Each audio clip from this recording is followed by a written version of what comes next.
রমজান মাসে শয়তান বন্দী থাকলেও মানুষ কেন খারাপ কাজ করে? আমরা যদি এই সংক্রান্ত হাদিসের সুদীর্ঘ রেওয়ায়তগুলো দেখি তাহলে লক্ষ্য করব হাদিসে বলা হয়েছে মারাদাহ বা মারিদ শ্রেণীর শয়তানকে বন্দী করা হয়, আর এর অনুবাদ হচ্ছে দুষ্টু বা বিদ্রোহী শয়তানদেরকে বন্দী করা হয়। এবং মুহাদ্দিসরা এভাবে হাদিসের ব্যাখ্যা করেছেন, যেমন ইমাম ইবনে হিব্বান রাহিমাহুল্লাহ, ইমাম ইবনে খুজাইমা রাহিমাহুল্লাহ প্রমুখ মুহাদ্দিসগণ উল্লেখ করেছেন যে সব শয়তানকে বন্দী করা হয় না, বরং রমজান মাসে মারাদাহ বা মারিদ শ্রেণীর শয়তানদেরকে বন্দী করা হয়। আরেকটা বিষয়ে উল্লেখ করেছেন ইমাম ইবনে তাইমিয়া রাহিমাহুল্লাহ, ইমাম কুরতুবী রাহিমাহুল্লাহ প্রমুখ মুহাদ্দিস, আর সেটা হচ্ছে সমস্ত রোজাদারের থেকে বা সব মানুষের থেকে যে শয়তানকে বন্দী রাখা হয় বিষয়টা এমন নয়, বরং যে সমস্ত রোজাদার রোজার সমস্ত শর্ত পূরণ করে রোজা রাখেন তাদের থেকেই শয়তানকে বন্দী রাখা হয়।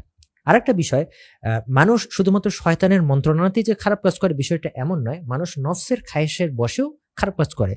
সারা বছর যারা খারাপ কাজে অভ্যস্ত তারা এরই ধারাবাহিকতায় রমজান মাসেও খারাপ কাজ করে।